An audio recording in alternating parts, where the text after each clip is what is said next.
कई बार जब लोग जीवन में काम करना शुरू करते हैं तब उन्हें बहुत ज्यादा दर्द होता है, तकलीफ होती है, उन्हें बहुत ज्यादा मेहनत करना पड़ता है और ये बात उनसे बर्दाश्त नहीं हो पाती है। उनका शरीर जवाब दे देता है और वो उस काम को छोड़कर किसी और तरकीब से सफल होने का प्रयास करते रहते हैं।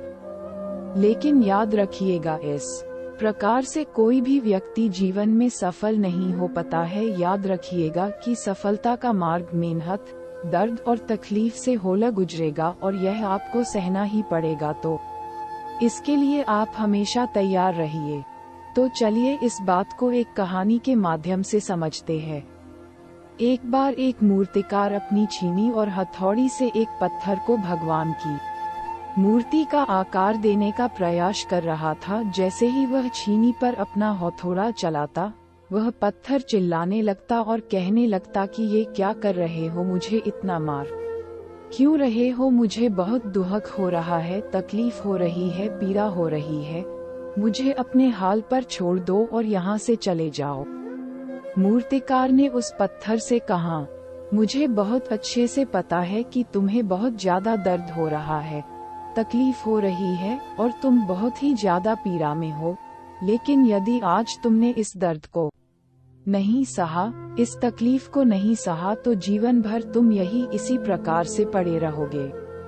मुझे पता है कि तुम में आगे बढ़ने की अपार संभावना है, तुम एक बहुत अच्छे पत्थर हो, लेकिन यदि तुम इसी प्रकार से रहोगे तो कभी भी आगे नहीं बढ़ पाओगे। इतना कहकर मूर्तिकार औजार उठाए ही थे कि पत्थर फिर से चिल्लाने लगा, गिड़गिड़ाने लगा, विनती करने लगा कि मुझे अपने हाल पर छोड़ दो। मुझे पता है कि जीवन के लिए कौन सी चीज सही है और कौन सी चीज गलत है। मुझे बहुत ज्यादा दर्द हो रहा है, अब मैं इस तकलीफ को बहुत ज्यादा नहीं सह सकता। मैं जिस हाल में जो उस हाल में छोड़कर मुझे तुम ये से चले जाओ। उस मूर्तिकार फिर से उस पत्थर को समझाने की कोशिश की, ज्यादा अधीर मत बनो और अपने सब्र को बनाए रखो थोड़ी देर और इस दर्द को सहो। यदि इस दर्द को सह लिया तो मैं भगवान की मूर्ति के रूप में तुम्हारी स्थापना करवाऊंगा और फिर दूर दूर से लोग तुम्हारी पूजा करने आएंगे और पंडित और लोग तुम्हारी सेवा करेंगे। लेकिन पत्थर ने उस मूर्तिकार की एक भी बात नहीं मानी, वह चिल्लाता रहा और अपनी बात पर अड़ा रहे। मूर्तिकार ने उस पत्थर को समझाने की बहुत कोशिश की, लेकिन वो पत्थर नहीं माना। अब मूर्तिकार भी थक चुका था और वह उस पत्थर को छोड़कर आगे बढ़ गया और थोड़ी ही दूर जाकर देखा कि एक और बहुत ही अच्छा पत्थर वह पड़ा हुआ है। उसने छीनी और हथौड़ी उठाए और उस पत्थर को मूर्ति बनाने के लिए वो तैयार हो गया। मूर्तिकार ने छीनी और हथौड़ी का वार दूसरे पत्थर पर जारी रखा। दूसरे पत्थर को भी दर्द हुआ, तकलीफ उससे भी हुई, लेकिन उस पत्थर ने बर्दाश्त कर लिया और देखते ही देखते थोड़ी समय के बाद उस पत्थर ने भगवान की मूर्ति का रूप धारण कर लिया।